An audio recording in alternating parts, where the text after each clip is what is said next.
17.000 pulau, beragam budaya, bahasa, kepercayaan, ras hingga kekayaan alam. Tapi justru keberagaman itu yang membuat kita kaya. Tergantung bagaimana kita menatanya agar tetap harmonis. Saya Tatayan, mari kita menata Bhinneka.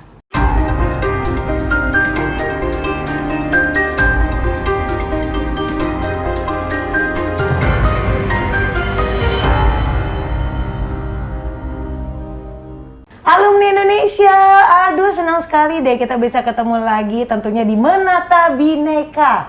Kali ini alumni Indonesia, Tatayan juga pasti tidak akan sendiri karena pembahasannya sangat menarik nih sahabat alumni, yaitu tentang dari Sabang sampai Merauke.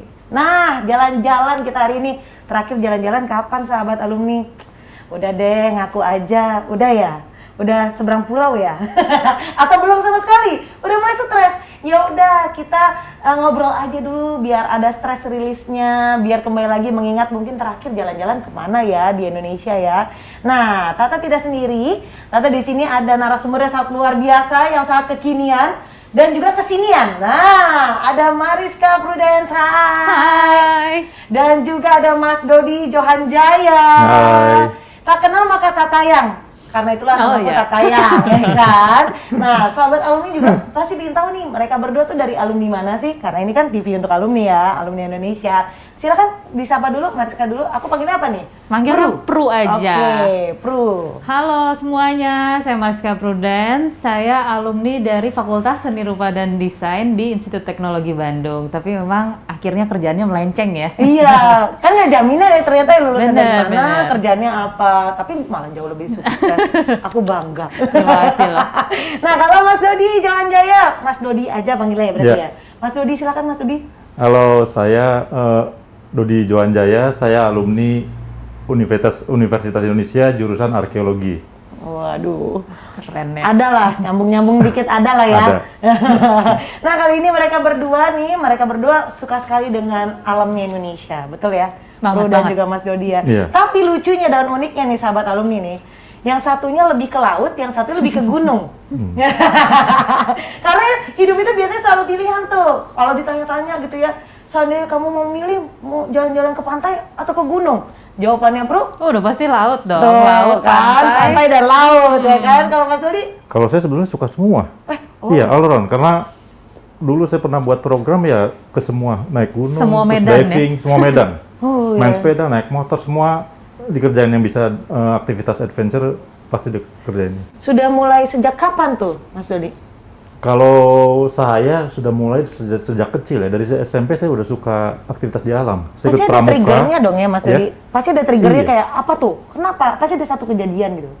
Nggak ada, karena dulu waktu SMP ikut pramuka terus sampai SMA juga. Akhirnya saya kuliah di jurusan arkeologi UI, Heeh. jalan-jalan, kemudian ketemu dengan teman-teman yang di Mapala UI, masuk Mapala Iya, UI, Mapala. terus Aduh. keluar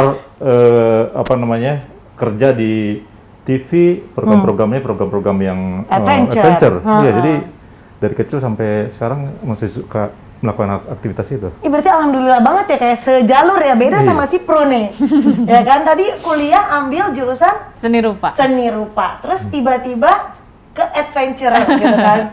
Ya jatuhnya iya dong, karena nih aku salut sama Pro juga. Kalau Mas Dodi kan jelas seorang pria gitu kan, cinta alam, kayaknya sudah bukan dibilang biasa ya, tapi kayak udah iya ya oke lah pria gitu kan. Kalau wanita tiba-tiba nyelam juga, terus mendalami menelusuri alam gitu, kayaknya sesuatu yang wow dengan tampilan masih so beauty gitu kan ya sahabat alumni ya. Soalnya mulai kenapa? alam tidak mengenal gender. Siapapun Iya. bisa menikmati. Betul, agree sih. Tapi kenapa awal mulanya tuh apa? Awal mula sebenarnya nggak saya tuh bukan tipe yang adventure dari dulu gitu ya. Zaman dulu lah main di kompleks segala macam, tapi kan pada akhirnya dulu kan nggak ngetren ya jalan-jalan. Kalau sekarang kan orang liburan ngapain jalan-jalan gitu. Kalau dulu ya kemana sih gitu, Anyer gitu mana gitu Iya, kan ya. iya. Nah, jadi awal mulanya tuh pada saat dulu kan sempat kerja di televisi, sempat di Hard News malah. Tapi semenjak tahun 2010, Iya, aku kamu dapat bersin. sertifikasi menyelam, sertifikasi scuba diving. Nah dari situ karena waktu itu masih jarang banget yang punya license untuk menyelam, jadi tiap kali ada liputan-liputan yang berkaitan sama menyelam, udah Pro kamu aja yang jalan gitu. Pas ada liputan travel, program travel butuh juga gitu. Bro bantuin gitu ya. Akhirnya dari situ sih startnya. Makin Senang cinta, jalan. makin cinta, makin cinta gitu makin ya. cinta kejebur deh. Waduh, itu dia tuh ya. Awal belum tentu menjadi sebuah akhir, gitu kan? Awalnya gimana, akhirnya ternyata berbeda gitu ya. Nah, selama pandemi nih, karena kan kalian berdua sebenarnya udah termasuk edik nih, edik sama alam. Kayaknya kalau tidak melihat alam tuh kayaknya ada yang kurang gitu. Karena sudah bertahun-tahun gitu menelusuri alam demi alam. Seluruh Indonesia udah dong ya Mas Dodi ya. Yeah. Perlu juga dong ya. Apa belum seluruh Indonesia? Pulau-pulau besar sih udah, tapi Indonesia kayaknya untuk seluruh Indonesia sampai hidup mungkin reinkarnasi 10 kali juga belum beres-beres kayaknya. Susah. Terus Mas Dodi gini, tadi saya jawab udah sih. Oh dia udah. Saya jawab Mas udah Dodi nih. ini udah reinkarnasi 9. Berarti udah reinkarnasi berulang-ulang. Tapi benar kata Pru, dia memang Indonesia tuh sangat luas, banyak. Saya datang ke satu tempat itu selalu nemuin yang berbeda. Kayaknya butuh waktu lama untuk bisa sampai ke Sepanjang semua hidup. tempat. Iya. Iya benar Saya ya. buat hampir ribuan episode waktu saya ke Indonesia itu, dan tetap aja ada yang belum. Jadi Pasti ada yang baru. iya, ada yang baru, ada yang unik yang belum pernah kita lakukan. Nah, itu nanti akan kita bedah lebih lanjut nih sahabat alumni. Tapi selama pandemi ini, udah jalan-jalan belum? Nah Nggak itu apa-apa, masalahnya nggak kan selama pandemi ini kan kita dibatasi oleh ruang gerak. Kan? Iya benar, nggak boleh kemana-mananya. Iya, Transportasi sulit terbang, juga. sulit jalan, terus udah gitu kita ya konsen ke kesehatan kita, keluarga kita kalau betul. terjadi apa-apa. Jadi ya otomatis kita Nggak bisa kemana-mana. kemana-mana. Kecuali ada program yang saya jalankan dengan Ring of Fire ya masih lingkup di Jawa Barat, bawa Iya. mobil sendiri, bawa peralatan sendiri itu masih bisa lah. Tapi kalau udah keluar pulau harus terbang sulit. Iya, ada ketakutan dan juga keterbatasan Iya. ya. Kalau Pru, selama pandemi, Selama pandemi naik pesawat baru 1 kali. kemana? Ke Labuan Bajo. Itu juga bulan November tahun 2020 untuk urusan pekerjaan sih. Tapi kalau dibilang jalan, selama pandemi udah ada jalan sih, tapi jadi cari yang dekat kali ya, yang Iya. outdoor, yang bisa berjarak, yang bisa dijangkau dengan mobil gitu. Jadi cara kita ngelihat mana area yang mau jalan-jalannya jadi berubah banget sih pastinya. Kalau dulu kayaknya, wah ada tempat yang viral, wah ada tempat yang belum pernah dikunjungi, berangkat. Kalau Sekarang kalau rame, jangan dulu Iya, deh, kalau gitu. sekarang gitu mikir, naik apa ke sana?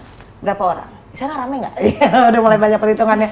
Sama menarik banget sahabat alumni. Tapi jangan kemana-mana nih, kita akan lebih detail lagi tanya pengalamannya Pru sendiri selama menelusuri alam dari Sabang sampai Merauke dan juga begitu juga dengan Mas Dodi. Jadi tetap di Menata Bhinneka.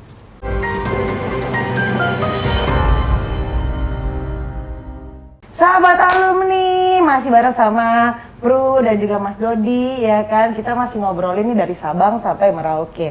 Buat yang ketinggalan tadi ya, walaupun bisa digeser lagi ke sana, bisa di-rewind lagi, tapi mau kasih tahu aja di segmen sebelumnya kita ngobrol nih betapa mereka cinta dengan alam, terutama juga dengan Indonesia, dengan keberagamannya, kekayaan alamnya dan lain-lainnya. Nah, ngobrolin Mas Dodi ini semua lah ya, all genre kayak musik ya. Mau gunung, mau pantai, mau laut, semuanya suka. Dan hampir, nggak bilang semua ya, tapi hampir seluruh Indonesia sudah mulai didatangi ya. Hampir. Masih punya pengalaman menarik. Nah, kalau Pru nih, ini sangat menarik nih sahabat alumni. Karena Pru, biasanya kan kalau adventurer, apa mungkin petualang wanita yang cinta sama alam, biasanya udah nggak peduli sama, apanya namanya, dandan-dandan, bener nggak Mas? Bener nggak? Rata-rata? Enggak juga sih, Oh, ternyata tetap banyak. dandan mereka. Justru Dandan. Iya. Ngapain dandan? Orang nyembur-nyembur juga. kita nggak mau kalah sama alam. Oh, itu cantik. Bener, harus tetap. Oh iya benar juga ya. Oke, kamu itu lebih suka laut, ya kan? Walaupun suka dengan semuanya pantai dan laut, tapi lebih memilih laut gitu kan. Itu kan kedalamannya yang kita tidak tahu gitu. Di dalamnya ada apa aja gitu kan. Awal mulai tadi gara-gara apa? Bro? Suka sama laut sih gara-gara dulu 2010 dapat sertifikasi menyelam, itu juga Iya. dari kantor dulu gitu kan ya. Dan aku dapatnya juga nggak sengaja, harusnya jatah orang lain, tapi temen aku itu dia ada kayak dapat beasiswa ke US. Jadi akhirnya ini lemparannya dikasih Dioper ke kamu. Aku yang dapat, ya udah deh Pru kamu aja gitu kan. Capek kan kerjaan nih kayak hadiah lah gitu. Oh. Nah akhirnya dari situ justru Tapi malah senang, pas dikasih hadiah itu senang apa? senang lah nggak justru mentahnya kan ya aja kayak gitu? apaan tuh seru, apalagi tahun 2010 belum banyak orang familiar kan sama Iya, scuba diving, iya, jadi kayak new challenge lah gitu, ya udah gitu kan. Terus ya udah semenjak itu jadi sering bantuin program travel, terus akhirnya banyak menulis tentang travel juga, Iya, dan karena kamu akhirnya blogger, bikin kan. dan akhirnya bikin blog. Jadi aku ngerasa pekerjaan aku sekarang salah satu penentu utamanya adalah dari scuba diving itu sih. Oh gitu. Nah, pengen tahu nih, karena banyak banget juga sekarang kan jadi viral ya. Semua hobi tuh jadi viral gitu di era pandemi seperti ini. Salah satunya adalah menyelam. Aku melihat trennya tuh 5 tahun belakangan nih. Mulai, wow guys, semua orang yang tadinya takut menyelam, yang tadinya cuma berenang aja gitu kan, udah tiba-tiba kok geser semua pengen lihat keindahan bawah laut. Emang boleh nggak sih diceritain biar kita penasaran? Emang sebegitu indahnya tuh apa yang kita lihat di TV-TV benar? Malah lebih gitu kali. Apa yang ditampilkan di mau video, foto, mau 360 gitu, nggak akan pernah bisa sebanding dengan keindahan laut sesungguhnya, terutama di Indonesia ya. Karena laut itu misterius, tapi kan kadang-kadang yang misterius itu justru memikat. Nah gitu. Jadi ada sisi misterius, ada sisi keindahan yang luar biasa, terus ada juga kadang-kadang kemewahan, misalnya ada ikan banyak banget gitu, atau ada ikan pelagik yang sangat besar, atau kadang-kadang sangat sunyi, kita cuma dengar suara bubble, kita kan bernafas dengan regulator. Oh, pernah mengalami sunyinya itu? Jadi sunyi banget, terus cuma kedengaran blub blub blub blub gitu.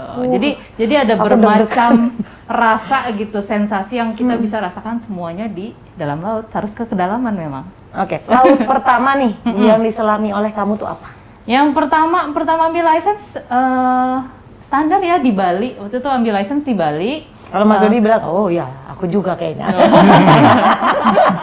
Kayaknya laut pertama kok disebut. Iya, kayak orang paling ke sering Bali di situ gitu. ya. Iya, Jadi benar-benar. Terus di Bali 4 hari ambil sertifikasi menyelam gitu kan ya. Ada teorinya juga. Jadi nggak cuma kayak langsung nyebur gitu. Ada teorinya, kita belajar dulu. bisa nggak lulus juga ya katanya? Bisa nggak lulus juga gitu. Tapi tenang, itu mudah sih. Yang penting kita berani. Yang penting kita kalau ada masalah kita langsung kasih tahu. Terus nanti kan dicoba dulu di kolam. Udah nyaman segala macam baru ke laut. Jadi tenang, nggak langsung diceburin kok. Pelan-pelan bertahap. Tunggu, Mas Dodi juga punya license nyelam juga ya berarti? Iya. Oh ya, Karena itu dulu kan liputannya harus kemana-mana, jadi kru, hostnya, kameramennya harus punya license. Kalau nggak ada nggak bisa. Kita sama harus- prosesnya sama dong ya? Saya udah punya waktu saya di Mapalawi, jadi bukan kebutuhan syuting harus punya, tapi waktu di kegiatan di komunitas pecinta alam udah punya. Tapi bayar? Atau dibayarin? Oh bayar. Oh, karena belum sendiri. beruntung ya? Iya. Lain waktu, kalau udah di TV, krunya ya dibayar di kantor. Oh, kalau- Hostnya, kameramennya harus punya license. Oh. Dan pengalaman mereka pertama justru bukan di Bali, tapi tempat yang sulit, kayak di Takabonerate, karena kita cari yang mumpung kantor mau dan ada biaya, kita cari yang jauh, yang sulit, yang mahal, dan yang unik-unik. yang bagus, yang unik. Iya. Iya, kalau Kalau itu kan saya pikir diputusin Bali, kantor ya? Takabone kan udah terkenal, jadi itu belakangan lah. Yang penting saya jauh-jauh dulu ke Papua, ke Teluk Cendrawasih, ke Maluku, yang kayak gitu-gitu. Kalau si Pro justru milih sendiri ya, ke sana dulu. Yang pertama itu karena memang sekolahnya di sana sih, di Bali gitu. Dan jadi ada 10 orang bersama-sama disekolahin untuk menyelam di sana gitu. Jadi gitu. startnya dari sana, baru kemudian ada kerjaan liputan segala macam sih. Habis itu ya langsung kayak sedih bilang langsung ke Maluku, kemana, ke tempat yang lumayan aneh-aneh gitu. Udah nggak bisa Terutama di tolak saat lagi itu dah. ya. Udah nggak bisa ditolak. Utusan kantor permisi. Berangkat. Nah, akhirnya itu pertama gitu di Bali gitu, karena memang sekolah untuk diver license-nya di sana gitu kan ya. Nah, terus akhirnya kemana lagi tuh? Kan udah banyak nih. Udah ingat nggak sih berapa laut yang sudah kau selami? Wah, kalau scuba diver kita bilangnya lock. Lock itu adalah berapa jumlah kalian menyelam gitu. Sebenarnya bukan lock. Sebenarnya bukan untuk kayak sok-sok paling banyak segala macam, tapi kan ada beberapa lokasi penyelaman yang dia butuh skill atau pengalaman yang lebih tinggi gitu. Jadi itu jadi batasannya. Kalau sekarang sih kayaknya udah sekitar 200 something gitu. Aku lewat lewat seratusan berapa udah nggak gitu ngitung gitu. Jadi dikira-kira aja sih setiap trip gitu. Ada perayaan nggak? Wah, mencapai 100 laut. Biasanya wah. teman-teman ada yang suka yang bikin perayaan. Diving ke 100, ke 200. Kalau Oh, lucu. ini kayaknya udah Iya entah makanya, berapa ya. aku tahu sebenarnya kamu juga mau ngomong sesuatu jiper ya, karena ada udah Mas ngomong Dodi. 200, aduh 200. Ada Mas Dodi, kata Mas Dodi. Dulu awalnya rajin ya, logbook tuh catet ya, lama-lama saking seringnya. Lama-lama udahlah. Yang penting Kira-kira aja. jalan keluar. Jadi kita punya kayak logbook gitu kan, tanggal berapa, kedalaman berapa, catatan terus. Lama-lama kan karena sering, udah nggak pernah nyatet lagi akhirnya. Iya sih ya, terus oke, tadi sudah ratusan gitu, terus dari ratusan gitu, lebih dari 100 mungkin 200-an laut yang kau selami, yang memorable, yang benar-benar kayak disitulah aku tidak akan pernah melupakan pengalamanku tuh di mana? Laut Indonesia karakternya beda-beda sih ya, jadi Punya cerita orang itu sendiri-sendiri kalau ya? nanya, misalnya nanya ke aku favoritnya ini, nanya orang lain bisa beda gitu, karena mereka akan suka karakter yang beda-beda. Kalau aku sendiri sih paling suka sampai sekarang ya, paling seneng banget kalau nyelam di situ itu Komodo salah satunya, karena di Kepulauan Komodo itu apa ya, arus yang kencang banget, ada yang tempat kencang banget, kita bilangnya shotgun karena kita berasa seperti peluru yang ditembakkan gitu langsung. Itu tuh seru banget. Terus ada tempat yang begitu kita turun, tadi kan ngomongin hiu ya, Iya. ada hiu langsung kayak ada 8 hiu berseliweran di depan mata kita, itu seru sih sebenarnya. Dan mereka nggak akan ngapa-ngapain juga. Terus ada tempat yang koralnya sangat cantik gitu. Jadi semuanya lengkap sih kalau buat aku ya Komodo ya. Walaupun sebenarnya orang akan bilang paling seneng di Raja Ampat, paling seneng di mana ya, itu balik lagi kayak kitanya, kayak karakter makanan kita. lah, semua orang kan akan punya favorit Betul. masing-masing gitu. Saya juga yakin Mas Dodi di mana Mas kalau laut? Oh, saya lebih suka yang ke sepi ya, artinya nggak banyak diver lain yang ikut ke situ. Jadi objek-objek yang sulit dijangkau kayak di Teluk Cendrawasih itu kan sulit, mahal, dan jarang orang ke sana. Emang nyari Jadi- apa sih Mas kalau boleh tahu di sana? Orang sih nyari kerumunan lagi di bawah gitu kan. Ya, emang kalau nyari sepi ketemunya siapa ya Mas? Kan udah sering keramaian, jadi suka dengan yang sepi-sepi. Social distancing. Iya iya. Tapi tadi apa hiu di bawah laut ya? Di daratan juga banyak hiu. Aku panik kalau diserang. Hiu mari. Gitu. Jadi kalau dibilang memorable, sebenarnya setiap tempat tuh ada memorinya sendiri-sendiri. Ada gitu memori kan, ya. dan karakternya masing-masing Karakter sih. masing, tapi itu yang paling mungkin karakter Salah kamu satu adalah di paling. Komodo gitu ya. Salah satu favorit. Binatang teraneh apa yang pernah ditemui di laut? Udah sampai berapa meter nih sekarang? Kalau yang paling dalam sih waktu itu 50 something lah ya, tapi emang khusus nyari kan.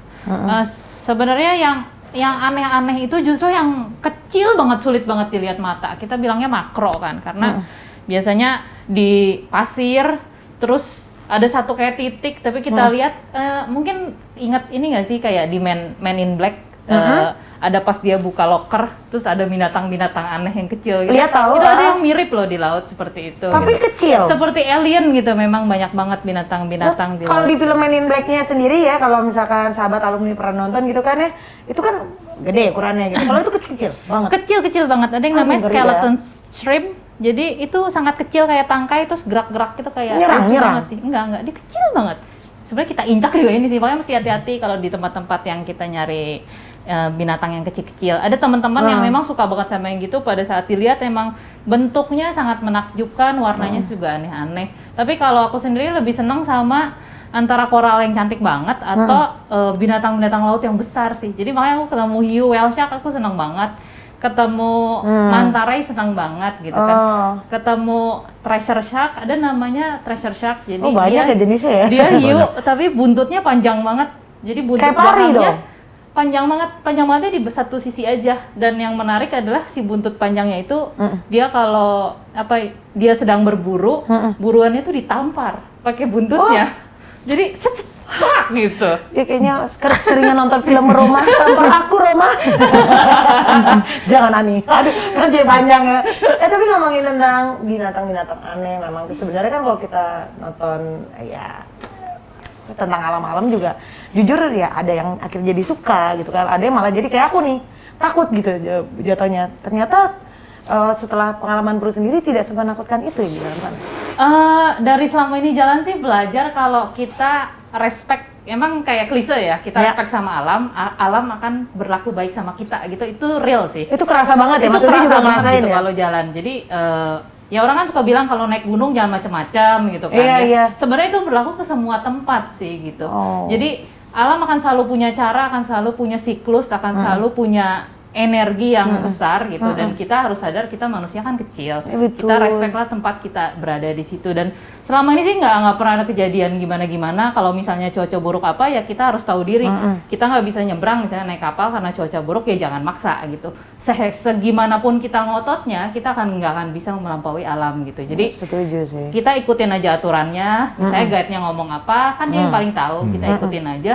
Nggak ya kalau orang bilang mau kecelakaan, kita lagi jalan kaki kita bisa ketabrak, kita lagi ngambil apaan bisa tiba-tiba jatuh lampu gitu misalnya, kan nggak ada yang tahu kan gitu kan. Jadi yang penting ya dinikmati aja, respect, tahu batasan, udah itu. Respeknya itu juga bukan hanya sama alam tapi juga masyarakat yang ada di pesisir. Kan kamu laut kan, berarti kan ada ya tuh pesisir laut. Benar-benar. Itu beda-beda karakter juga di setiap daerah. Tiap daerah beda karakter, apalagi kalau kita keluar ke misalnya ke arah ke timur gitu kan. Indonesia kan banyak banget ya, terus Bener. bahasanya banyak, cara bicaranya beragam. banyak. Iya. Kita kadang-kadang kalau kita ke Papua cara ngomong kita jadi berbeda gitu kan. Ya, oh, udah bisa kamu. Dengan Wah. sendirinya gitu kan ya. Terus kalau di pesisir sih aku lihat, karena pesisir itu biasanya dia kan banyak apa ya, asimilasi biasanya kalau tempat-tempat pesisir yang cukup ramai. Ada pendatang datang, ada pendatang menetap di situ. Jadi dari pesisir biasanya lebih beragam, dan kadang-kadang mereka ngomong juga lebih keras sih di tempat-tempat tertentu ya. Mereka lebih out loud gitu. Mungkin karena udah mix culture juga segala macam gitu kan ya. Tapi nggak bisa disamaratain juga sih. Setiap tempat makanya punya karakter yang beda-beda. Itu indahnya di sini sih. Kita pindah satu tempat, ininya cara ngomongnya rada mirip di daerah sini ya, tapi ininya artinya ini gitu kan. Nah, tapi ngomongin masyarakat ya kan, Mas Dodi kan sempat bilang tadi pengennya ke tempat yang sepi. Ada masyarakatnya juga. Enggak, maksudnya kalau diving itu kan, kalau objek wisata kan banyak ininya pesertanya, artinya banyak divernya yang satu kapal kita kadang dengan peserta lain, terus pas nyemplung sini udah ada orang lain, ada diver lain. Oh gitu. Nah kalau saya cari yang enggak, remote, yang sedikit dan jarang karena lokasinya jauh terus mahal. Nah itu lebih cocok untuk saya dan kru untuk syuting gitu. Jadi meminimalisir gangguan dari yang lain, itu yang saya suka. Oke. Nah, dari kalian berdua nih kalau ngomongin tentang laut ya, free diver juga termasuk atau enggak? Kan udah lama nih Mas Dodi, udah lama, Pro juga udah lama gitu. Menekuni free diver juga nggak? Lepaskan oksigen, nyelam gitu. Aku lagi ambil sertifikasinya sih. Seriusan? Jadi udah belajar. Sebenarnya kalau free diving itu kebanyakan orang yang sering ke laut secara otomatis akan melakukan free dive ya biasanya ya. Kalau kita dulu bilangnya nyebur-nyebur aja, nggak tahu namanya apa, nggak tahu teorinya apa. Tapi kayaknya sekitar 5 tahun lalu ada temen aku yang udah ambil sertifikasi, namanya Windy. Nah Windy bilang, Hai Windy. Iya, hai Windy, terima kasih lo sudah diceburkan ke free diving. Jadi Windy waktu itu ngajakin, Pro, kenalin nih sama instruktur gitu. Nanti biar ambil sertifikasi menyelam gitu. Terus akhirnya ya udah saya ambil license free dive, belajar. Ternyata teori dan cara prakteknya itu berbeda. Jauh sama banget ya scuba bedanya. gitu. Tapi dua-duanya punya kelebihan masing-masing lah. Oke, berarti sekarang udah punya license ya? Belum lulus. Lebih sulit ya. Kalau Mas Dodi ada keinginan? Enggak, saya lebih ke scuba. Saya tetap butuh oksigen. Tim tabung. Saya belum punya insan. Nah, oke. Sebagai penutup di segmen ini nih, sebelum nanti kita ngobrol lebih detail lagi sama Mas Dodi ya. Bro, kamu pengen pergi kemana kalau nyelam selanjutnya? Yang udah jadi wishlist kamu gitu? Yang direncanakan mau ke Derawan gitu, terus Terus Mas Dodi gini, aku sudah. Derawan banyak orang katanya. Kepingin ke Derawan, oke. Derawan, Komodo sih pengen diulang lagi gitu ya. Oh, Raja Ampat mungkin di akhir-akhir tahun, biasanya bulan Oktober, November itu enak banget sih buat ke daerah timur. Cuaca dan keadaan lautnya ya? Bener. Takabone bagus. Takabone belum pernah, pengen juga sih. Bagus itu. Wah, kapan? Udah tahun berapa tuh ke sana? Wah, itu tahun 2003, 2004. Oh, 2003. Nah, kan mau ke Derawan nih, Mas Dot. Coba di sana ada apa sih yang nanti dia harus lihat itu gitu loh di Derawan? Wah, saya nggak hafal satu-satu ya, karena kalau itu nggak seperti Pro dia ngamatin setiap binatang, setiap jenis ikan apa. Saya bukan orang yang suka detail gitu. Iya. Pokoknya saya kalau udah di laut ya, apalagi kalau bukan kerjaan kan saya pegang kamera. Saya jadi Justru videographer ngikutin laut si objeknya. underwater, Iya, berdua benar. dengan kameramen yang lain. Jadi fokus ke host dan ya ambil gambar gitu. Jadi ngedetail. Kalau di Derawan apa yang dilihat sama kamu? Hostnya ya. Lucu banget sih. Kalau sampai di lautnya hampir mirip semua kecuali kayak Gorontalo, dia khas punya pilar-pilar, kemudian Udah, tapi tuh lokasi Gorontalo lain. udah. Gorontalo sudah. Oke, heeh. Digunakan dengan drop off-nya. Jadi itu yang perbedaan besar. Tapi kalau untuk jenis binatang satwa atau ikan-ikannya ya hampir semua nggak jauh beda lah. Oh, aduh menarik banget nih sahabat alumni. Aduh, aku tiba-tiba nih jujur ya, aku suka melihat, tapi aku tidak suka menyelaminya gitu kalau untuk masalah laut gitu. Tapi aku nggak tahu deh kalau misalkan nanti kita bahas ke gunung gitu, ke alam yang lain. Nah, bagiannya Mas Dodi nih. Jadi jangan kemana-mana ya sahabat alumni ya. Abis ini kita ngobrol deh, kira-kira Mas Dodi udah kemana aja ya? Jangan kemana-mana, kita simak dulu nih video perjalanannya si Pru. Laut selalu punya pesona tersendiri. Gue Mariska Prudence, gue sangat cinta laut, dan ini Adventurer and Discoverer versi gue.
Sahabat alumni, bagaimana tadi habis nonton videonya Pru? Waduh, pingin ya. Tapi lebih pinginnya ditemenin langsung sama Pru juga nih kayaknya.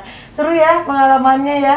Itu adalah kekayaan laut gitu kan, perjalanannya dari Pru menelusuri alam, menemui kekayaan alam di laut Indonesia terutama.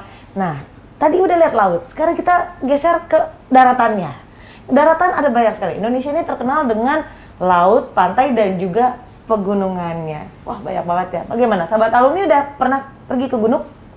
Gimana pengalamannya? Gimana kalau kita ngobrol langsung sama Mas Dodi?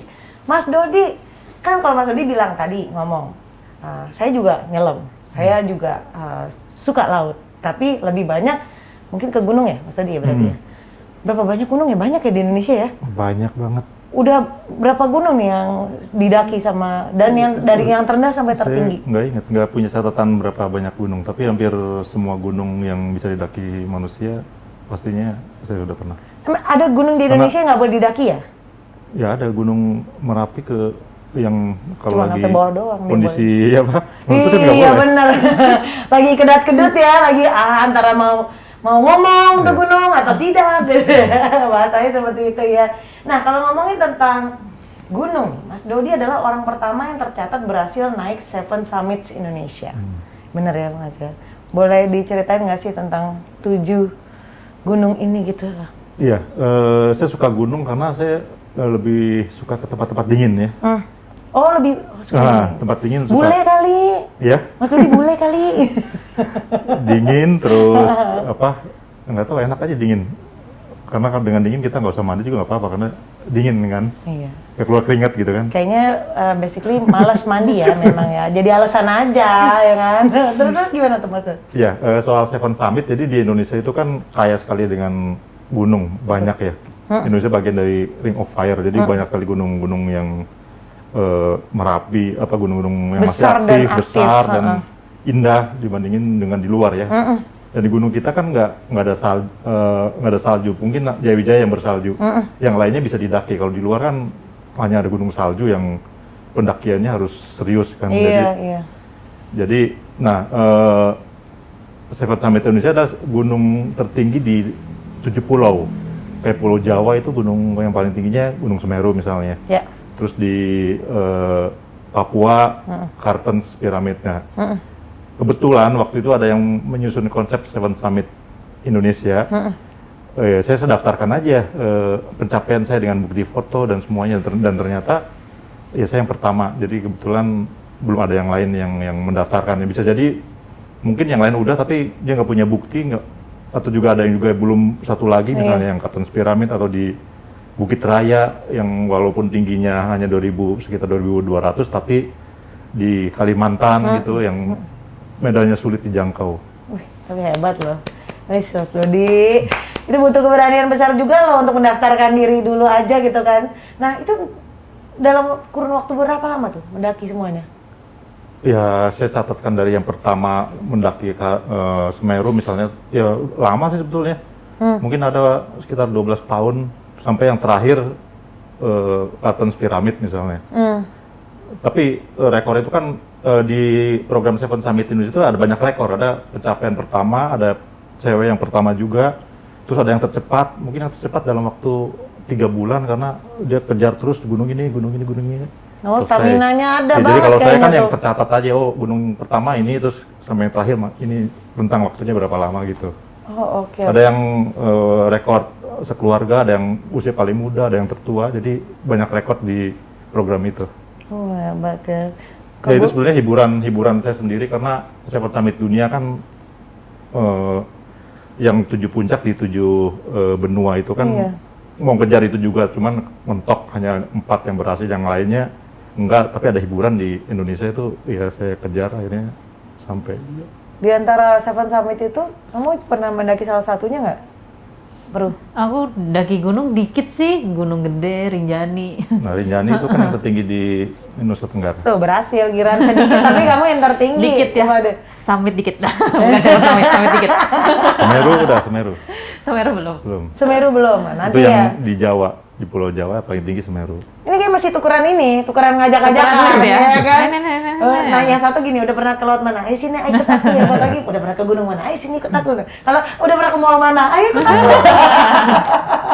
Nah, dari perjalanannya Mas Dodi sendiri, yang Mas Dodi juga sempat mengatakan ya sahabat alumni ya, bahwa dia suka semuanya gitu, mengenai alam gitu. Hal yang paling, ya itu tadi aku pernah nanya sama Bro kan, kalau Bro kan hal yang memorable, yang paling nggak bisa dilupakan di nyelam. Kalau Mas Dodi itu yang paling tidak bisa dilupakan di alam yang pernah dijelajahi Mas Dodi itu apa? Dalam hal apa? Yang nggak terlupakan dalam hal, kan banyak. Yang paling berkesannya di yang senangnya, kayak aku kalau bisa 10 kali, 70 kali kesana lagi nggak masalah gitu loh. Nah, saya suka, entah kenapa Papua itu kan sulit, mahal, kemudian. Ih, mahal ya. Tapi saya suka ke Papua. Saya pengen sekali balik lagi ke Papua, ke Wamena, ketemu dengan masyarakatnya, berinteraksi, terus alamnya. Kalau tahu sendiri kan kondisinya alamnya, kemudian belum banyak kesentuh soalnya di sana kan. Wah, nggak tahu kenapa, mungkin budayanya, jiwa petualangnya, kehangatannya, masyarakatnya, iya kan? Iya, benar. Ya alamnya itu nggak ada duanya memang kalau Indonesia Timur, Papua terutama. Ya, karena cuma satu di sana aja sih. Kalau misalnya Papua ada di Papua sebelah sini lagi ada 2 sih. Nah, itu kan emang jiwanya sama petualang ya, kelihatan ya berarti ya, benar-benar cinta alam gitu. Cinta alamnya itu bukan mencari yang orang-orang cari, tapi benar-benar mencari yang orang yang kadang-kadang nggak mau ke sana. Mas Dodi mana maunya ke sana gitu kan. Boleh, ini ada kaitannya nih sama kemarin tuh buku judul Negeri Para Roh.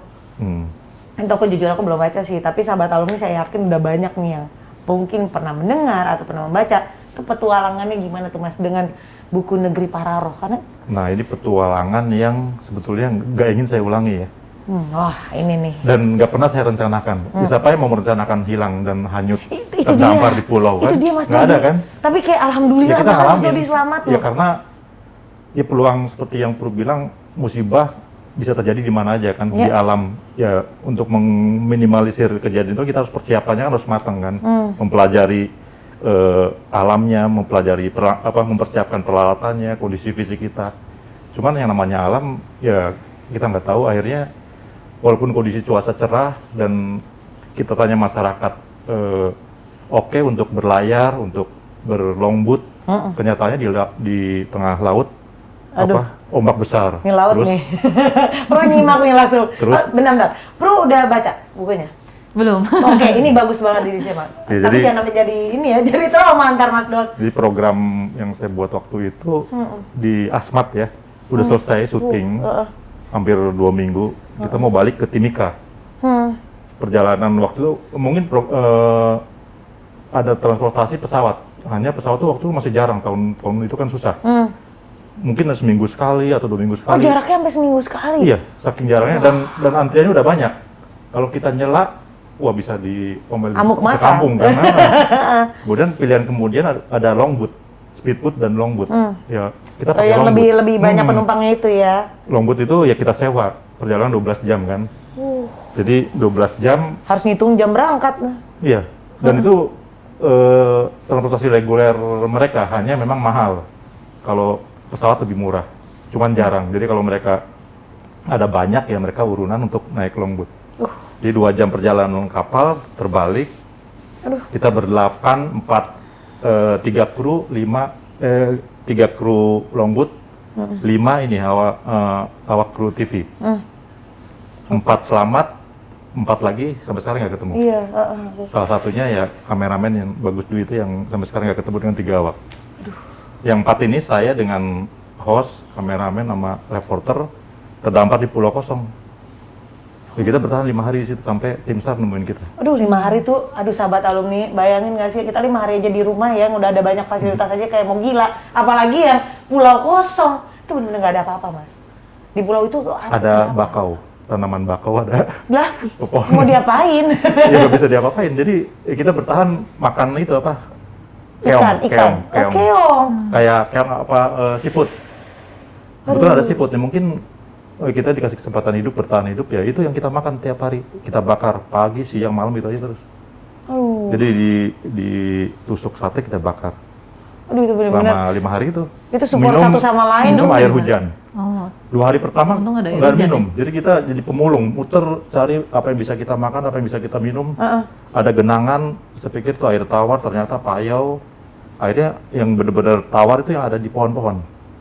Kayak pelepah-pelepah gitu kan. Ya udah kita Harus ditusuk dulu kumpulkan, kan? kita minum, rasanya ya tawar. Cuman agak pahit gitu kan. Iya, aduh. Akhirnya hari ketiga turun hujan, kita tampung di box. Ya selama 5 hari minum air hujan itu. Itu yang membuat kita lebih bertahan karena ada air.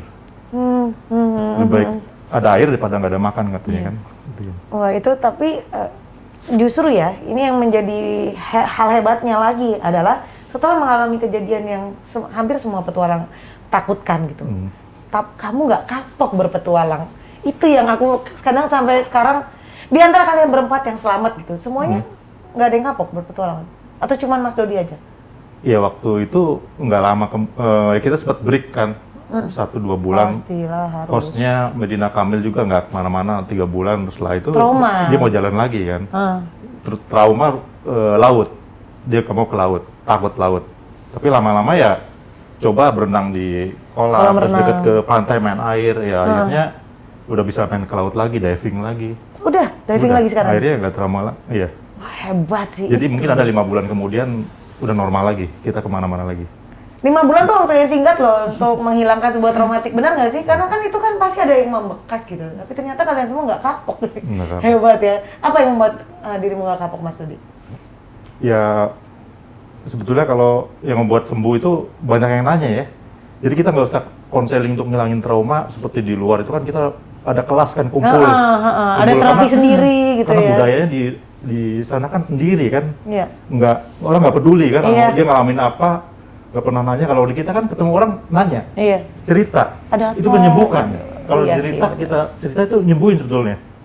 Terima kasih Jadi kepada cerita- netizen. sudah menjadi pendengar. Iya. Secara nggak langsung sembuh, terus ya apa nggak trauma lagi, nggak takut lagi. Akhirnya udah kita jalan lagi. Ternyata kepo membuahkan hasil. Ring. Mengobati trauma, hebat luar biasa ya. Ini tapi kalau misalkan pernah kayak gini nggak sih, Mas Dodi mikir kan itu kan kalau diceritain ulang sebenarnya akan berefek, mungkin banyak orang yang akan jadi aku jadi takut nih gitu kan ya. Atau justru dari buku itu malah Justru saya harapkan ya orang nggak takut ke alam ya. Tapi dengan catatan ya jangan meremehkan, Nah, itu jangan tadi ya. nggak menghormati, nggak menghargai alam, dan persiapan harus matang, peralatan, terus fisik, dan pengetahuan tentang alam itu. Sekarang kan eranya semua mudah didapat dari Google kan. Iya. Kita mau kemana tinggal klik, buka semua. Kalau dulu kan Iya. kita mau browsing, mau ke sini susah. Bener. Kita sampai ke dokumentasi Kompas pun Manual semua nggak nyarinya. ada. Iya, karena Kompas wartawan tuh nggak tahu kondisi di Papua daerah ini, nggak ada tulisannya. Jadi kita harus sampai lokasi, kita tanya ke pendeta atau ke misionaris baru tahu informasinya. Kalau sekarang semua Google. Iya benar. Tapi karena mudahnya kadang-kadang nggak ada persiapan yang lain kayak pengetahuan tentang alamnya, peralatan semua. Orang naik gunung tinggal bawa, kadang sepatunya nggak cocok, bawa tas isinya seadanya. Emang Makanya banyak sepenting itu musibah ya. kan. Sepenting itu ya. Jadi jangan, jadi sahabat alumni kalau mungkin sekarang ini akibat banyaknya WFH, jadi banyak waktu luang, pengen pergi ke alam, jauh dari keramaian gitu ya. Harus di well prepared dulu gitu ya. Harus dipelajari dulu, nggak. Jangan berangkat, ayo berangkat, nggak tahu apa-apa sampai sana, kita di mana? Bingung sendiri, ketemu sama masyarakat setempat, ngomong apa gitu kan ya. Karena banyak masyarakat yang mungkin di tempat-tempat tertentu agak sensitif, benar ya? Enggak juga. Masyarakat pedalaman gitu, yang kita datang, siapa nih orang? Gitu. Ada nggak sih, pernah ngalamin gitu? Pengalaman kita ya, dulu waktu saya buat program kan saya minta komitmen kantor kan, artinya nggak nyari sponsor dulu untuk jalan, tapi saya buat budget, disetujuin kita jalan. Nah, mumpung dibiayain dan mahal, akhirnya kita masuk ke pedalaman Papua, pedalaman Kalimantan, ke hulu sungai Kapuas, Bahau, Mahakam yang paling ujung, dan ketemu orang masyarakat tradisional. Kalau Papua, ya otomatis orang-orang yang tinggal di gunung, di Honai, ada lagi masyarakat tinggal di atas pohon, dan ternyata sambutan mereka baik, hangat, dan ya mereka nggak mungkin masa-masa misionaris dulu ya perang, ditombak, terus dimakan atau apalah isunya kanibal kan. Ya sekarang udah misionaris udah ke sana, pendeta udah ke sana, udah ada gereja mulai apa. ada adaptasi lain ya. Kenal manusia yang lain kan. Mereka ramah. Senang malah ketemu kita. Disambut, apalagi kalau kita kasih mereka uang karena kita butuh porternya, butuh sayuran mereka. Mereka senang. Nah itu dia loh sahabat alumni, jadi itulah pentingnya juga mencari tahu gitu. Kalau kita terpatokan sama mungkin ya hal-hal yang tidak terupdate ya akhirnya jadi salah kaprah. Kita datang ke sana yang mereka tadi sambut baik karena kitanya udah ada negative thinking karena tidak lihat berita terupdate, akhirnya loh kok orangnya gini, salah lagi gitu kan. Harus tahu detail sebelum Anda melakukan perjalanan. Nah itu dia serunya ya. Tapi kamu mendengar cerita tadi ada rasa ini nggak sih kayak aduh ternyata ada pernah pengalaman kayak gitu, aku jadi takut, sebentar ya aku libur dulu gitu. Enggak sih ya, karena ya tadi dibilang sih kejadian itu kan bisa kejadian di mana aja. Terus ada dua hal yang kita nggak akan pernah tahu dalam hidup, kapan kita meninggal dan bagaimana kita meninggal. Kalau kita mikirin dua hal itu selama kita hidup, kita jadi nggak hidup, beneran. Jadi percuma gitu. Jadi itu adalah hal yang kita harus biarkan aja gitu kan ya. Dan kalau kita hidup dalam rasa takut yang tidak berdasar ya menurut aku ya. Akhirnya kita nggak menjalani hidup sih. Jadi apalagi dengan orang udah keluar, lihat alam, menikmati semua kemegahan, kemewahan, keindahan semua itu pasti akan ada merasa sisi yang kurang gitu pada saat jeda. Entah berapa lama itu, mungkin rindu 5 bulan Medina gitu kan ya, mungkin berapa 3 bulan gitu Mas Dodi, pasti ada rasa ingin kembali lagi. Dan semuanya juga tahu kejadian apapun itu ya bukan kesalahan dari alam gitu. Kita nggak bisa prediksi sih. Betul sekali sih. Pokoknya rasa rindu itu tidak tertahan. Nah daripada mikirin ketakutan-ketakutan yang mulai gitu ya bikin mengganggu pikiran, nih lihat deh keindahan yang sudah dijalani oleh Mas Dodi lewat video berikut ini.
Alumni Indonesia itu tadi adalah beberapa potongan foto ya yang kita kolasekan jadi sebuah video dari perjalanannya Mas Dodi. Begitu indah sekali alam kita itu. Aduh, tapi baik lagi ya sahabat alumni ya. Mau jalan kemanapun, mau menikmati keindahannya seperti apa, mau mengenal suku-sukunya dan rasnya seperti apa, ingat, cari tahu dan hormati. Itu aja kuncinya kan ya. Nah, ngobrolin lagi nih tentang Sabang sampai Merauke, destinasi demi destinasi. Mereka berdua pengalamannya sudah banyak sekali sahabat alumni. Tapi pastinya ada beberapa tempat yang punya ciri khas mirip gitu, mirip hampir sama gitu kan ya. Mau nanya dong, dari begitu banyak laut yang diselami, begitu banyak daratan, pegunungan dan lain-lain yang sudah dijelajahi gitu ya. Mana tempat yang wah, ini sama ini sama nih gitu, atau yang ini sama ini beda gitu, daerah yang paling signifikan deh, yang beda yang mana, yang mirip yang mana? Siapa, Mas Dodi dulu atau senior dulu deh, Mas Dodi? Senior dulu aja. Yang udah seru, udah banyak banget pengalamannya, salut tuh aku tuh. Kalau saya lihat ya Indonesia itu unik, banyak suku bangsa, banyak adat istiadat dan semuanya saling punya perbedaan masing-masing. Ada adat di Flores, adatnya beda. Kemudian ada Maluku, ada Papua. Kita nggak bisa samain. Otomatis kalau di Indonesia Timur, Papua ya jangankan di tempat lainnya, di Papua antara satu suku dengan suku lain aja bahasanya beda. Tunggu deh Mas Dodi. Kalau jalan-jalan ya ke tempat-tempat yang nggak pernah ke sana sebelumnya, mempelajari bahasanya dulu atau pakai bahasa apa nih yang paling universal? Kalau ketemu tiap suku yang berbeda. Susah ya mempelajari bahasa mereka. Kita butuh bahasa waktu tubuh lama. jadi? Kalau Papua yang paling terpencil itu ya kita biasanya komunikasinya dengan ini. Kalau nggak pendeta, mantri, atau anak sekolah. Oh, itu yang bisa komunikasi dengan orang tua di sana nggak bisa bahasa Indonesia. Di pedalaman ya. Yang kita harus terbang sewa pesawat misionaris, kemudian kita jalan kaki 1 hari, kampung. Kita tinggal diriin kampung dan otomatis yang ada di sana ya kalau nggak ada pendeta, mantri sama anak sekolah SD. SMP udah harus keluar dari situ atau nggak bisa lanjut. Itu yang bisa bahasa Indonesia. Jadi komunikasi dengan orang kampungnya lewat mereka. Kita bahasa Indonesia, mereka dengan bahasa lokal. Ikut dong berarti kemana-mana? Ikut sebagai guide kita. Kalau gitu. ada kampung dan satu tujuan anak ini tahu bahasa Indonesia, kemudian bahasa lokal di satu suku, kita nggak bisa pindah ke suku yang lain di sebelahnya, karena dia nggak paham bahasa sebelahnya. Jadi beda-beda. Ada 100 suku, 100 bahasa di situ. Itu uniknya Indonesia itu. Jadi kita ya di kampung itu aja aktivitasnya. Kalau ke sana harus pakai bahasa tubuh yang pasti akan sulit lah. Kalau Pru kan sama ini bahasa ikan ya katanya bisa ya. Soalnya udah sering banget ketemu sama ikan yang besar ya kan. Kayak lebih sama Aquaman akrab ya. Aku juga sih Aquaman galon tapi. Nah, kalau kamu pernah nggak mengalami kesulitan beradaptasi dengan penduduk lokal gitu? Enggak sih selama ini ya, walaupun bahasa yang utama emang pakai bahasa Indonesia, walaupun ke pedalaman kalau kita bicara bahasa Indonesia, mereka tahu kita bicara bahasa Indonesia, walaupun mungkin nggak bisa berkomunikasi dengan lancar ya, tapi biasanya mereka tahu.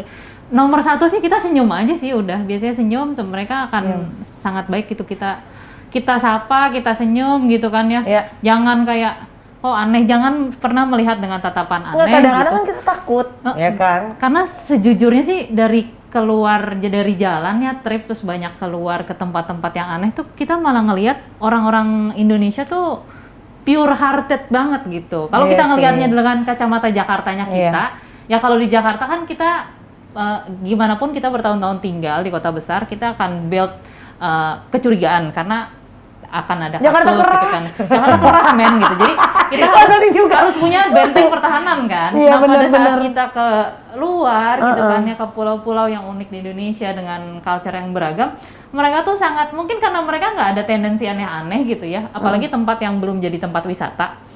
Jadi pada saat ada tamu mereka happy gitu, biasanya mereka cobain ini gitu kan ya, apa tuh yang namanya pakai kapur, masukin sirih gitu, terus kita cobain aja, walaupun muka kita mungkin terlihat aneh karena rasanya Apa ini?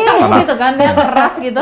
Tapi mereka malah ketawa-ketawa ngeliatin kita nyoba gitu. Terus kadang-kadang kayak anak kecilnya suka nyambut kita agak ngeri. Kadang-kadang kan kita orang Jakarta dikerumunin, apa nih maling. Padahal mereka kayak Mereka ngajak main gitu kadang-kadang, atau ada pengen tamu foto gitu. bareng gitu. Atau kita lagi nerbangin drone, pasti anak kecil ngumpul langsung. Iya, Drone langsung. adalah magnet anak kecil. Di sini juga kok mana? Oh, di sini juga Apa masih tuh? ya? Apa tuh? Lihat apa tuh gitu kan. Nah, oke. Jadi intinya adalah sebenarnya masyarakat yang ada di Indonesia di pedalaman manapun di bagian belahan Nusantara manapun sebenarnya basically ramah. Itu unik Indonesia. Nah, tapi yang paling ramah nih yang kayaknya kalau ke situ kita kayak disambutnya kan udah banyak nih ketemu sama suku-suku yang berbeda-beda gitu kan. Destinasi yang paling ramah yang kayaknya kalau di situ aku kayaknya sudah pulang gitu. Walaupun bukan di kampung halaman, di mana tuh? Mas Dodi ataupun Kalau saya di Indonesia Timur ramah-ramah. Emang Flores, Papua. emang tadi kan Mas Dodi Sambutannya- sempat ngomong kan, Iya. memang kayak timur banget ya kalau Mas Dodi ya. Ya, sambutannya mereka itu hangat, ramah. Dan apalagi yang di Flores ya, Flores itu kayaknya nggak ada tuh polisi cepet, tukang parkir. Masa? Mereka baik, iya. Saya pernah waktu itu touring, ini bukan kerjaan yang liputan ya, touring motor ke sana sendirian itu. Saya makan, saking ramahnya, saya ajak ngobrol semua, ketawa-tawa apa. Sampai saya mau bayar nggak mau, karena mereka anggap saya tamu katanya. Karena aneh, warung kan dia cari untung kan. Iya, Dia nggak mau. nggak mau dibayar? Nggak mau dibayar. Padahal sampai ada yang lari, karena warung ini nggak nyediain kopi, sampai lari ke dalam untuk nyediain kopi. Ibu-ibu datang bawain kopi. Wah, tiba-tiba sahabat alumni semuanya ke sana, bangkrut itu pasti. Nggak ada yang bayar makanannya habis. Saking ramahnya. Iya. Jarang, nggak ada tempat lain seperti itu kan. Wah Makanya. iya sih, ya benar sih. Aku jujur sih belum pernah sih, jadi aku kayak wow. Di Jakarta kita ngajak ngobrol aja diminta bayar kadang-kadang.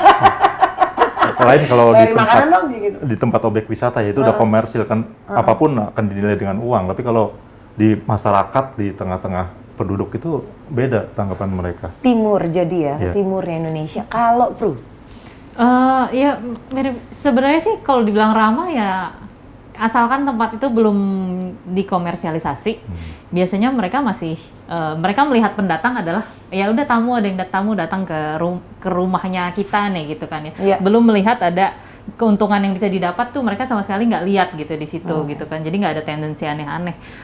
Jadi kurang lebih ya mau di barat di timur orang-orangnya ramah-ramah, tapi mungkin karakternya berbeda kali ya. Kalau kita ke timur kan banyak orang yang mungkin omongannya terdengarnya seperti keras banget gitu. Nada kan. bicara Nggak cuma ya. di timur, di barat juga kan. Kalau kita ke Iya. Sumatera gitu kan Iya, cara iya. bicaranya keras gitu. Tapi kadang-kadang mereka bicara dengan bahasa daerahnya mereka gitu kan ya. Aku sering nih lagi naik mobil gitu, terus supirnya papasan nama mobil lain, terus tiba-tiba duduk kayak berantem, terus kita ngeliat, "Ini kenapa nih mau berantem ya? Mau berantem ya?" gitu.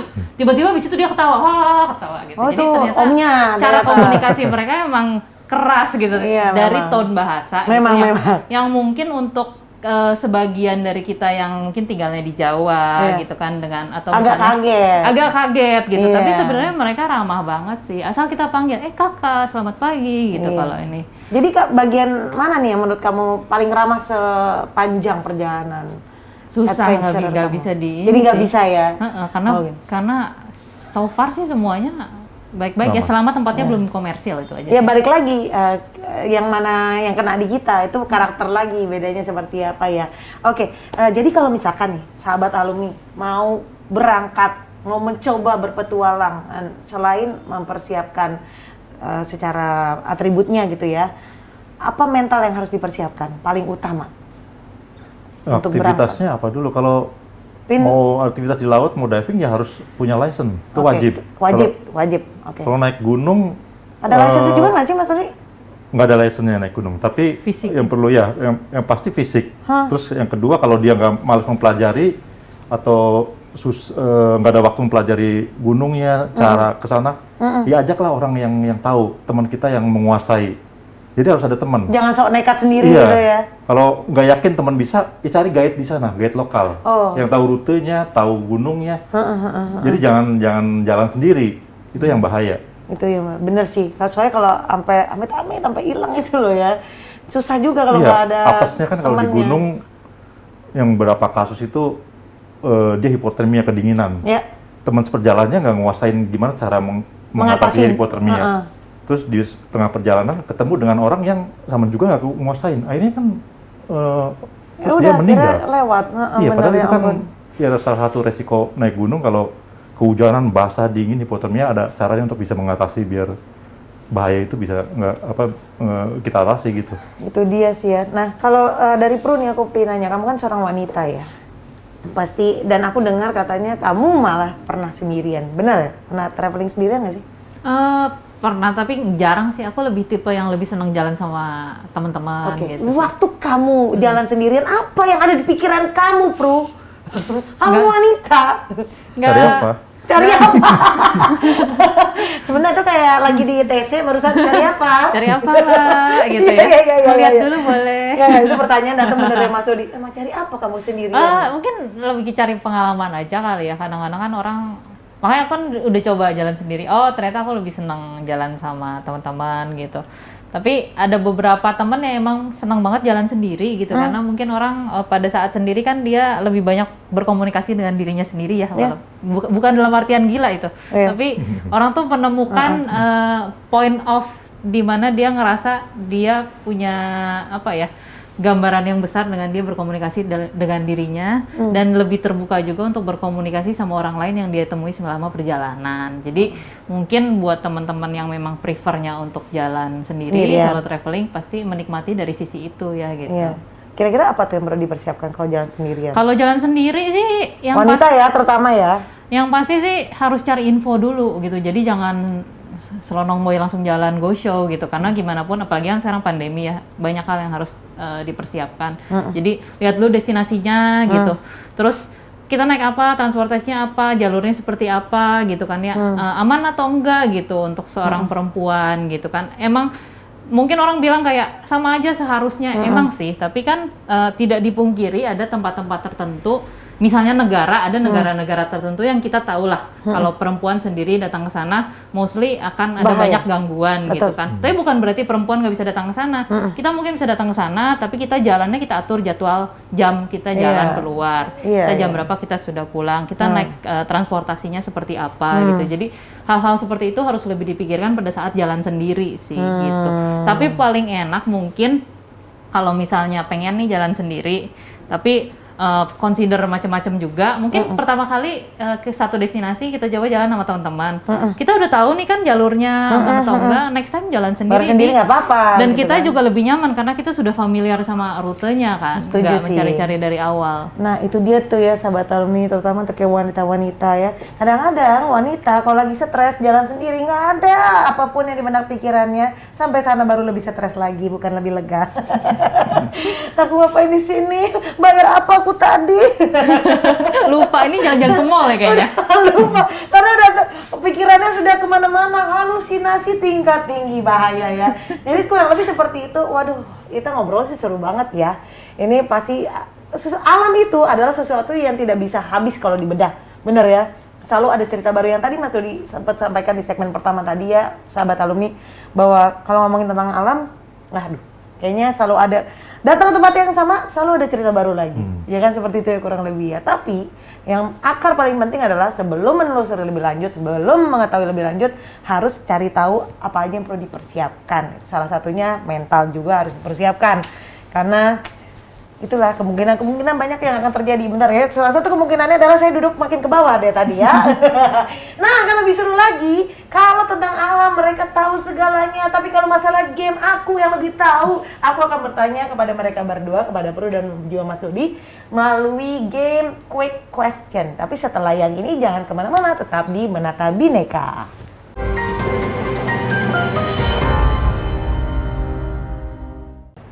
Masih di Menata Bineka bersama saya Tata Yang, ada Pru dan juga Mas Dodi. Dan kita dari tadi sudah membahas tentang betapa indahnya alam, terutama alam di Indonesia yang kalau dibedah tidak pernah ada habisnya. Nah, untuk sahabat alumni yang mau jalan-jalan, ayo dong kita jalan-jalan. Ada kabar sedih juga nih yang mungkin ini menjadi kabar di tengah-tengah kita semua, bahwa masih banyak masyarakat Indonesia ya masih memilih jalan-jalannya ke luar negeri daripada ke Indonesia sendiri gitu loh. Maksudnya telusurilah pulau demi pulau. Kita kan kaya akan pulau, kita kaya akan laut, kaya akan alamnya gitu. Tapi akhirnya lebih memilih, enggak, aku mau maaf ya, Thailand aja gitu. Aku mau ke sana aja. Kira-kira tuh kenapa? Pernah mendengar cerita kenapanya nggak sih, Mas Dodi dan juga Bro? Kalau saya nilai karena keluar lebih murah, cuman itu. Tapi kira-kira nih daerah mana nih yang ini nih kayaknya daya jualnya lebih tinggi kan? Selama ini Indonesia mikirnya apa sih? Walaupun sudah banyak ya, udah banyak yang ke Bunaken, ke Bali dan lain-lain gitu kan ya. Tapi bagian ini nih ada nih mungkin dari perjalanannya Pru sama Mas Dodi. Ini nih daerah nih belum kesentuh sama sekali, tapi ini kayak punya potensi jual wisata nih. Gimana tuh kira-kira Mas Dodi? Atau Pru? Apa yang Pru? Mungkin bukan belum kesentuh ya, tapi kadang-kadang ada banyak tempat di Indonesia yang dia lebih populer sama turis asing dibandingkan turis domestik ya. Balik lagi salah satu persoalannya soal aksesabilitas dan akhirnya jadi ke harga gitu kan ya. Tapi menurut aku salah satu yang sebenarnya oke banget gitu, Banda Neira itu di Maluku.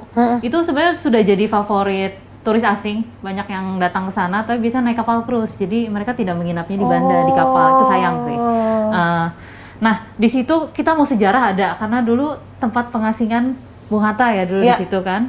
Terus mau menyelam ataupun tidak scuba diving juga alamnya sangat-sangat bagus gitu. Ada banyak benteng, ada banyak peninggalan sejarah. Di situ kita bisa lihat dan di situ adalah salah satu alasan kenapa bangsa Eropa dulu datang ke Indonesia. Karena di situ penghasil pala terbaik sedunia gitu.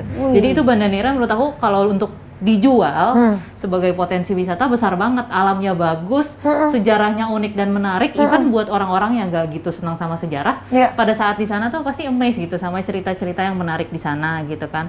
Terus apalagi ya, untuk menyelam juga sangat-sangat luar biasa potensinya gitu, makanannya enak-enak banget gitu, jadi all in one sebenarnya kalau dikemas dengan sangat baik gitu kan ya. Tapi balik lagi aksesabilitas untuk ke sana kan kita harus ke Ambon dulu. Terus dari Ambon naik kapal cepat atau dari Ambon kita naik pesawat gitu kan ya.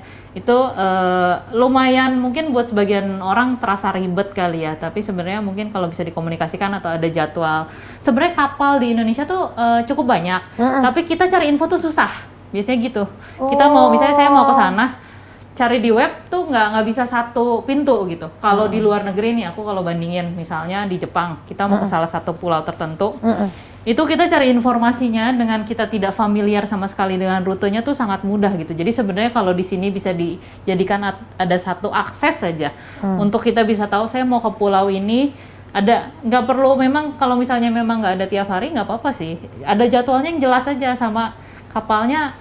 Pasti jalan itu yang penting sih karena orang kan sudah punya rencana gitu. Jadi itu salah satunya gitu. Kalau misalnya yang lain mungkin yang lebih eksotis kayak tadi Mas Dodi bilang ya ke Wamena tuh benar-benar eksotis banget, luar biasa banget gitu kan ya. Tapi kalau di sana kurangnya apa tuh di Wamena? Mahal sih memang.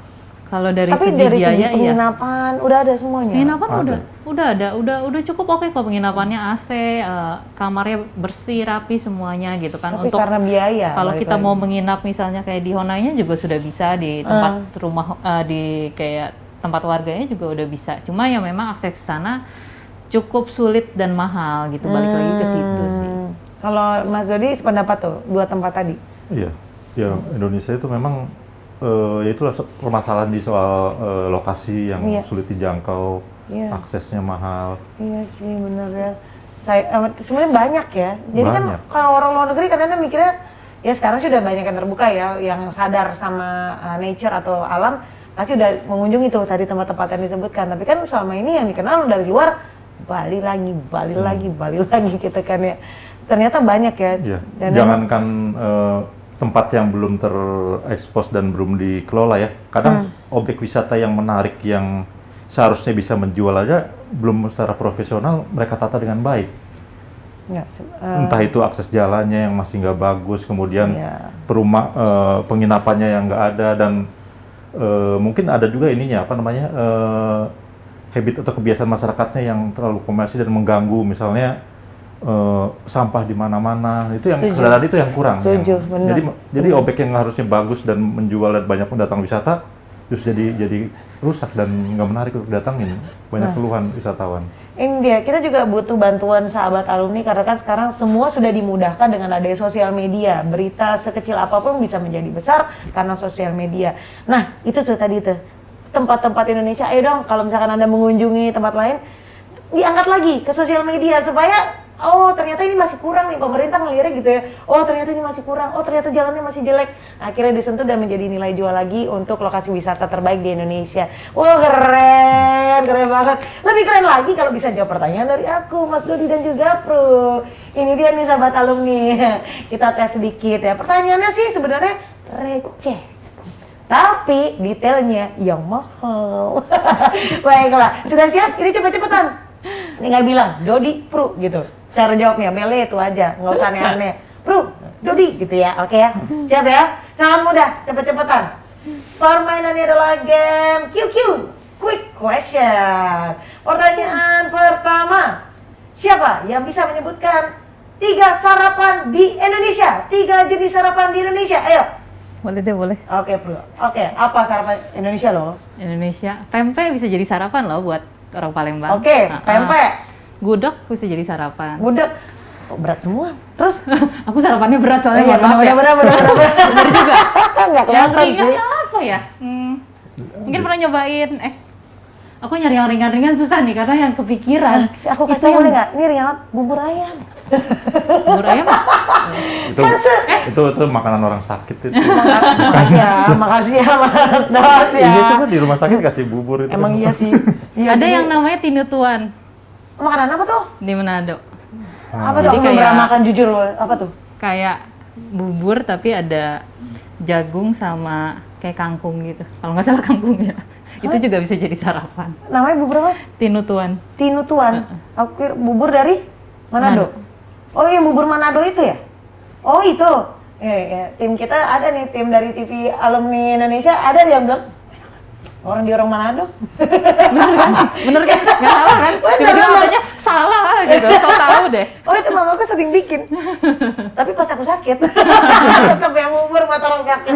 Oke, dari pertanyaan tadi nih, Bro, nanti Mas Dodi aku juga mau nanya. Makanan terenak yang pernah dicicipi itu apa? Yang terenak, yang di lidahmu sampai pulang berasa terus Wah, ke bawah mimpi. aduh Makassar sih. Nih Makassar kan bukunya Makassar. Makassar tuh Aku taunya itu doang, palu basah aja. palu basah, coto, terus apa lagi ya? Palu basah sih aku doyan. Mie apa sih? Mie titi. Nah, itu. Aduh. Iya, Enak banget. mie titi bener-bener. Pokoknya Makassar tuh surga banget sih makanan. Yang keras itu dikasih kuah ya. Iya itu enak banget kan. Itu iya benar-benar. Aku tuh nggak terlalu suka mie, tapi coba mie titi kayak oh wow, oke gitu. Kalau palu basah aku ada kendala, mungkin sahabat alumni juga sama kayak aku, kolesterol. Ya kan? Oke.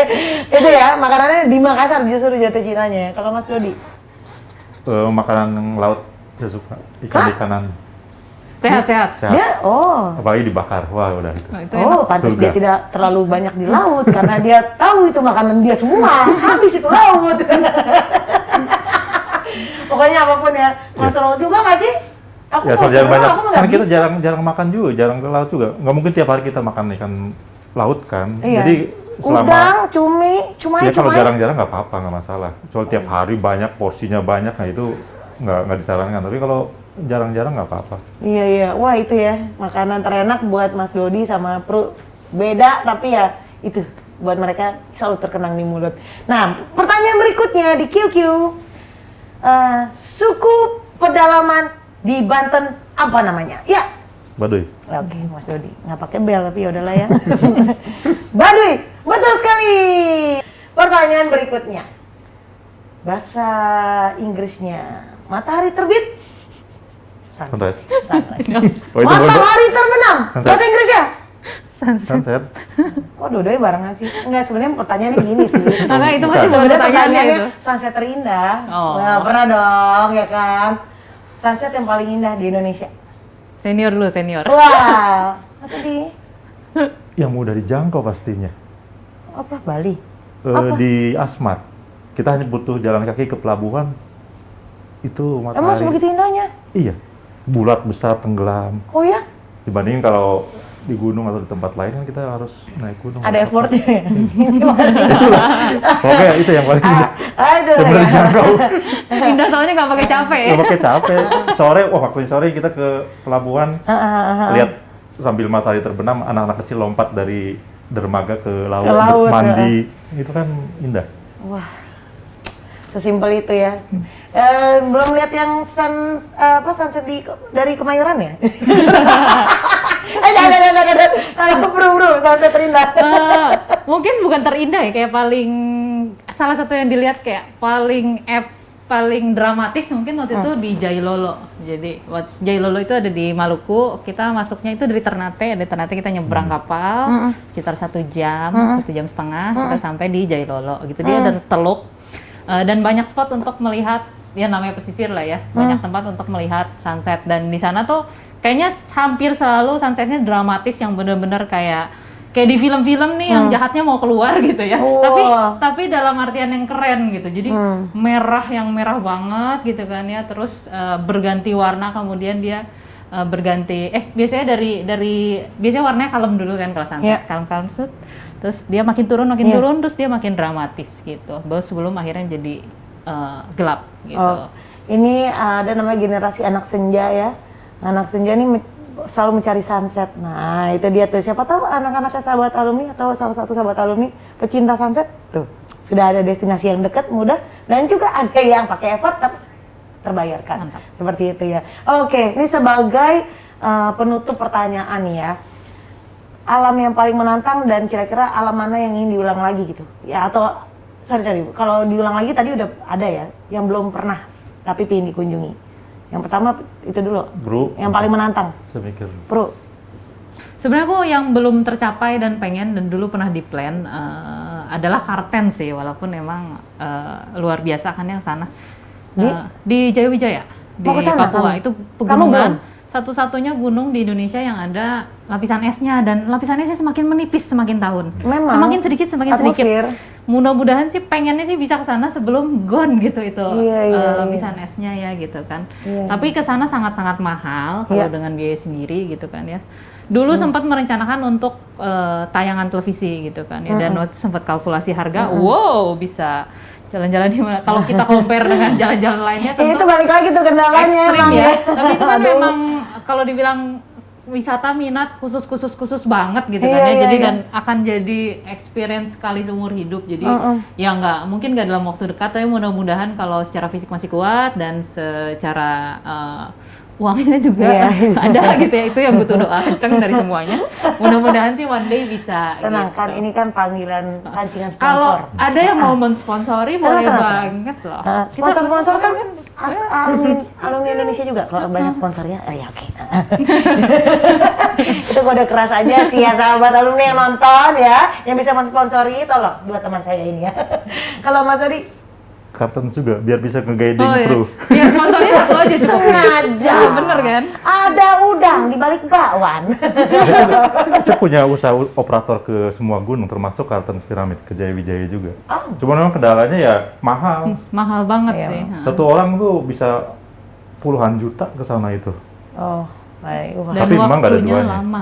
Iya, kita butuh waktu minimal 11 hari, Walaupun ya, 2 minggu ya. 2 minggu. walaupun dibilangnya apa yang kita keluarkan terbayarkan dengan apa Iya, yang kita lihat, tapi tetap buat ngeluarin di awal kita butuh ada keikhlasan dan keikhlasan. Salju di negeri sendiri di mana lagi? Iya. Buruan sebelum habis. Dan kalau lihat mungkin teman-teman bisa googling aja deh Kartens gitu. Itu pemandangannya benar-benar epic banget dan dijamin dikit banget sih yang sana, nggak akan papasan sama orang lain ya pastinya gitu. Iya. Berarti Dan kalau itu salah satu Seven Summit dunia iya betul. di Australia Malaysia. Iya sih. Tapi kalau dengan kondisi sekarang yang esnya menipis, berarti sebenarnya kita lebih mudah menjangkau sana ya, di luar daripada biaya untuk kesiapan fisiknya. Karena kalau dulu kan esnya lebih tebel nih. Apa sama aja? Kalau Kartensnya sendiri, sebetulnya puncak Kartensnya itu nggak ada esnya. Itu udah menipis dan udah nggak ada sejak berapa tahun yang lalu. Yang masih ada itu di Kartens Timur, di Puncak Jaya itu masih ada esnya. Hanya semakin menipis. Saya udah berapa kali ke sana itu kita butuh waktu dulu bisa sampai 2 hari untuk sampai ke Gletser lidah esnya. Sekarang itu Lebih jauh lagi ya. Udah lebih jauh lagi karena semakin susut. Iya. Mungkin 5-10 tahun lagi udah sedikit dan hilang. Ya. Udah hilang. Menyusut. Ya, jadi buru-buru ke Mudah-mudahan sana bisa ya. sebelum 5-10 tahun lagi. Itu kode lagi buat sahabat alumni. Kali-kali ada yang mau barengan, ya kan? Siap sponsor, silakan. Langsung berangkat mereka berdua, nggak pakai apa-apa, langsung oke packing. Saya sudah tahu, ayo sini sama saya, kata Mas Dodi sama Pro ya. Apalagi Pro, ditonton langsung sama Mas Dodi, ayo Pro, ayo sebelah sini. Baiklah, terima kasih banyak Pro, terima kasih Mas Dodi, terima kasih banyak. Itu dia ya, kita bisa lihat bahwa begitu kaya alam Indonesia, begitu banyak perbedaannya, tapi akan menjadi satu jika kita yang menikmatinya. Jadi satu di hati kita. Itu dia. Terima kasih banyak. Sehat selalu yang pasti. Amin. Semoga pandemi ini cepat berakhir. Walaupun aku tahu katanya Pru di tengah pandemi ini juga harus berangkat ya kayaknya ya. Kemana Pru? Rencana ke Derawan. Derawan. Oke. Ya, hati-hati di jalan. Terima Sehat-sehat. Mas kasih. Dodi juga sehat-sehat. Pokoknya kalau ada apa-apa, tolong di komen-komen juga di YouTube-nya kita ya. Apalagi buat sahabat alumni, ayo dong aktif lagi di komen-komen, like, subscribe, komen, sebarkan. Nah, di-share kemana-mana karena isinya kontennya luar biasa sekali. Terima kasih, pembicara kita juga luar biasa sekali. Tepuk tangan lagi dong yang ada di sini dong. Dikit sih orangnya. Dan diketahui juga kita lewat swab antigen dulu sebelum syuting. Jadi benar-benar protokol kesehatan harus dijaga. Termasuk buat sahabat alumni dimanapun Anda berada, selalu terapkan protokol kesehatan di lingkungan Anda. Sampai jumpa lagi di Menata Bhinneka episode selanjutnya. Sehat-sehat!